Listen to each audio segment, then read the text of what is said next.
আমি পুরো দেশবাসীকে বলছি, আপনারা রাজপথে নেমে আসুন, শেখ হাসিনার রায়কে প্রতিহত করুন। দেশকে যারা অশান্ত করছে তাদের বিরুদ্ধে জেগে উঠুন। হালার পো হালা, তুই নিজে নামতে পারো না? হ্যাঁ, শালার পো শালারা এই ভারতে যাইয়া, ওই লন্ডনে যাইয়া, ওই ইয়াতে যাইয়া, শালার পো শালারা দেশের মানুষের দিয়া এই যত কাহিনী শুধাও, হ্যাঁ, আর আর আর আর ক্ষমতায় বইয়ার নাটক শুধাও তখন না। শালার পো শালারা নাটক করো, আর বাঙালিও কত বোকা শুধা ওদের কথা আবার শুনে। এই যে জুলাই অভ্যুত্থানে রক্ত দিল কারা, ক্ষমতায় বসলো কারা, আর দেশের ভিতরে দেশ চালাইতেছে কারা। আবার এরা আবার নির্বাচন দিতেছে, কাদেরকে ক্ষমতায় বসাইব?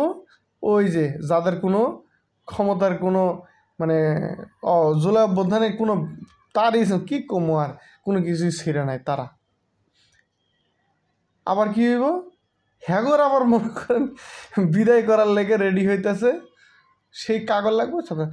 এরে ভাই, দেশের জনগণকে এই যে মনে করেন আওয়ামী লীগ গত 16টা বছর দেশটারে জ্বালাই পুরাই খায়া এখন আবার মনে করেন পলাইয়া মনে করেন বাস জ্বালায়, জ্বালায়, ওয়া জ্বালায়। এতদিন কী করেছে? সব এলা করে জামাত শিবির।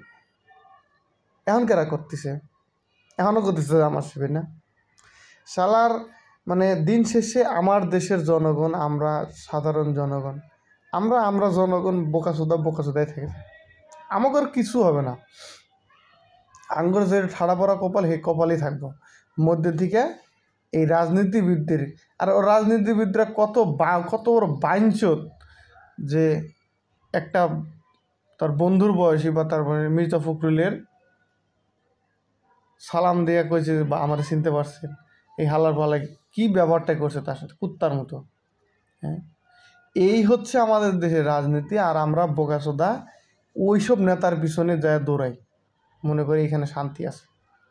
চাপাবাজি, চান্দাবাজি, ধান্দাবাজি আর তেলবাজি, এইসবই হচ্ছে রাজনীতি। ভাই, সাধারণ মানুষকে আমি একটা কথাই বলি, কোনো রাজনৈতিক দলের কথা শুনে না দৌড়াদৌড়ি করে না, কোনো লাভ নেই। আজকে বিএমপি আছে, আবার কোনো দিন হয়তো আওয়ামী লীগ আইব, তখন আবার এই আপনার 14 গোষ্ঠী মনে করেন আপনার নাতিপুতি বাচ্চা কাচ্চা সবটির উপরে নির্যাতন চালাবে। এই হলো দেশের রাজনীতি। এদের নিয়ে কথা বলে কোনো লাভ আছে? হ্যাঁ।